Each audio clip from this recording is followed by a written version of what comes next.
પેટા ચૂંટણી આવી ગેનીબેનની સીટની, ત્યારે અમારો ઉમેદવાર અમે નહોતો ઊભો રાખ્યો. કોંગ્રેસે ના પાડી હતી, ભાઈ અહીં તો અમારી સીટ છે, તમારા આમ આદમી પાર્ટીનો ઉમેદવાર તમે ઊભો રાખશો તો ભાજપ જીતી જશે, અમે હારી જઈશું.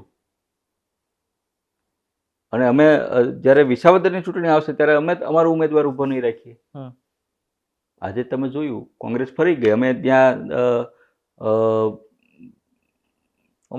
ઉમેદવાર પેલી વાવ સીટ ઉપર નતો રાખ્યો. બરાબર છે. બરાબર. અમે તો અમારું ગઠબંધનનો જે ધર્મ આવે એ તો પાડ્યો જ તો. બરાબર. આજે કોંગ્રેસે ખરેખર ગઠબંધનનો ગુજરાતની અંદર ધર્મ પાળવો જોઈએ. કોંગ્રેસે વિસાવદરની જગ્યાએ વિસાવદરમાં એનો ઉમેદવાર ખરેખર નો ઊભો રાખવો જોઈએ. પણ શું કામ ઊભો રાખે છે? એટલા માટે કે ઉમેદવાર ઊભો રાખે, મતનું વિભાજન થઈ જાય. મતનું જેવું વિભાજન થઈ જાય એટલે ઓટોમેટિક કોંગ્રેસને ત્યાં આમ થાય મત નથી. તમે એના કેન્ડિડેટના મત તો જો, 10,000 આજુબાજુનો મત છે, એનું કાંઈ છે નહીં, જમીન જ નથી વિસાવદરમાં. તેમ છતાં એ જાહેરાત કરે છે. શું કામ? ભારતીય જનતા પાર્ટીના કેન્ડિડેટને જીતાડવા માટે. આજે હું મારી વ્યક્તિગત તમને વાત કરું ને, હું ભાવનગર લોકસભા લડ્યો ઇન્ડિયા એલાયન્સમાં. અમે ગુજરાતની અંદર 2 સીટ લડ્યા, એક ભાવનગર અને ભરૂચ. બાકીની સીટ અમે કોંગ્રેસને આપી.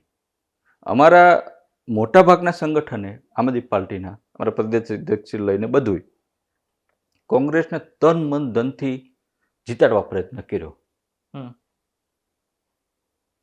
હવે રહી અમે તો ખાલી 2 સીટ ઉપર જ લડતા હતા આમ આદમી પાર્ટી, ભરૂચ ને ભાવનગર. ભાવનગરમાંથી હું પોતે લડતો હતો.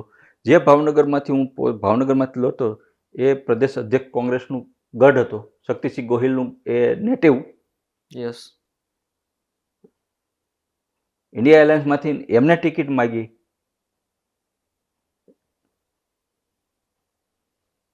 અમે 2 દાવેદારી કરી હતી, પણ ટિકિટ મને આપવામાં આવી. પણ પછી જે મદદ થવી જોઈએ, આજે માની લો શક્તિસિંહને જો ટિકિટ આપ્યું હોત તો ઉમેશ મકવાણા બોટાદમાંથી લીડ કાઢી દેવાની જવાબદારી કોની હોય? ઉમેશ મકવાણાની. કારણ કે હું ગઠબંધન મારે ધર્મ પાળવો પડે.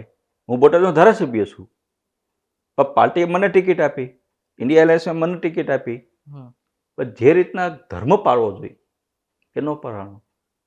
મોટાભાગના હું મારો પ્રવાસ જ્યારે કરતો લોકસભાના ગામડાઓમાં, તળાજા હોય, મહુવા હોય, અમારું સિહોર હોય, ગઢડા હોય, બોટાદ હોય, કોંગ્રેસના એક જ કાર્યકર્તા મને કહેતા કે ઉમેશભાઈ, શક્તિસિંહનો અમારા પ્રદેશ અધ્યક્ષનો હજી કાંઈ આદેશ આવ્યો નથી, તમારે યાર ગઠબંધન કરવું કે ન કરવું, તમને અમે કેમ મદદ કરી? અમારે કરવી છે.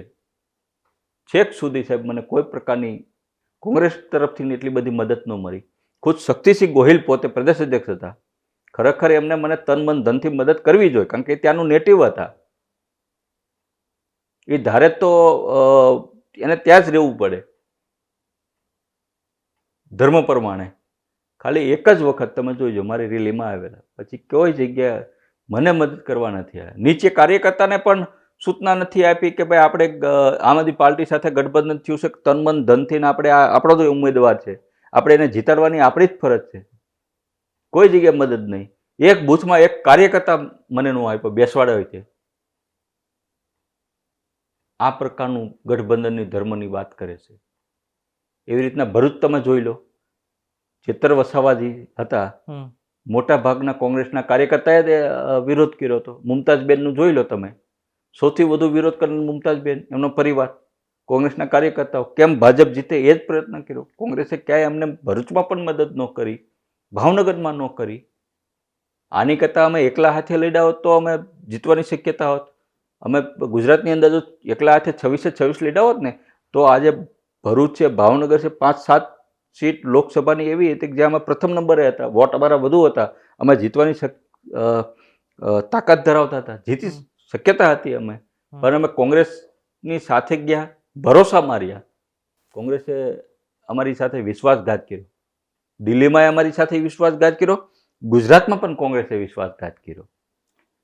એટલે ગઠબંધનનો ધર્મ જે છે એ આક્ષેપ નાખે છે કે ભાઈ આમ આદમી પાર્ટી કોંગ્રેસના મત તોડે છે. આમ આદમી પાર્ટી જે છે એ ભાજપની બી ટીમ છે. ખરેખર તમે આજે ગુજરાતની જનતા જોઈ રહી છે